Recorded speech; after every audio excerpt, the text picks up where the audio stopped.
മുതിർന്ന നേതാക്കൾക്ക് ആർക്കെങ്കിലും താൽക്കാലിക ചുമതല കൊടുക്കുകയുള്ളൂ എന്നുള്ളത് നമ്മൾ രാവിലെ തന്നെ റിപ്പോർട്ട് ചെയ്തിരുന്നു. അതനുസരിച്ചിട്ടാണ് ഇപ്പോൾ വന്നിരിക്കുന്ന വിവരവും. എൻ ശക്തൻ KPCC വൈസ് പ്രസിഡന്റ് കൂടിയാണ്, ഉപാധ്യക്ഷൻ കൂടിയാണ്. അദ്ദേഹത്തിനാണ് ഇപ്പോൾ ചുമതല നൽകിയിരിക്കുന്നത്.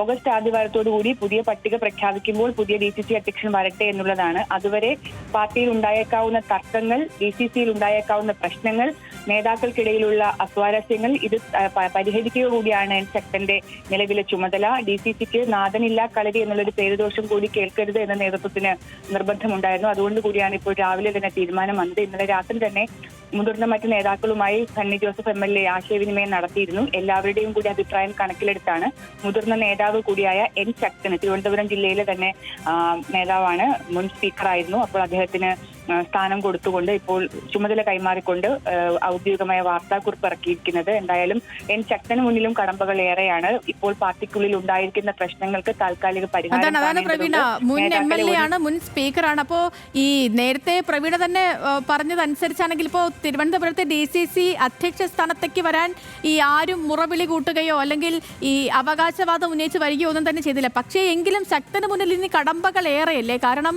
വലിയൊരു പൊട്ടിത്തെറിക്ക് സമാനമായ രീതിയിലുള്ള ഒരു വോയിസ് നോട്ടാണ് പുറത്ത് വന്നിരിക്കുന്നത്. അതിന് പിന്നാലെ DCC അധ്യക്ഷനെ രാജിവെക്കേണ്ടി വരുന്നു. മറ്റൊരാൾ പകരം വരുമ്പോൾ അയാൾക്ക് മുന്നിലുള്ള പ്രതിസന്ധി ഏറെയല്ലേ? ശക്തൻ അശക്തനാകുമോ എന്നുള്ളതാണ് ഇനി കണ്ടറിയേണ്ടത്. കാരണം ചെറുതല്ല തിരുവനന്തപുരം DCCയിലെ പ്രശ്നങ്ങൾ. പുറത്താക്കപ്പെട്ട ഒരു വിഭാഗം നേതാക്കളുണ്ട്, അവരെ തിരിച്ചെടുക്കേണ്ടി വരും. കാരണം തദ്ദേശ തെരഞ്ഞെടുപ്പ് അടുത്തിരിക്കുകയാണ്, അവർക്ക് പ്രാദേശികമായ ബന്ധങ്ങളുള്ളവരാണ്. അപ്പോൾ അക്കാര്യങ്ങളിൽ അടക്കം തീരുമാനമെടുക്കേണ്ടി വരും. ഭിന്നിച്ചു നിൽക്കുന്ന ഗ്രൂപ്പ് സമവാക്യങ്ങളിൽ തന്നെ ഭിന്നിച്ചു നിൽക്കുന്ന ആളുകളുണ്ട്.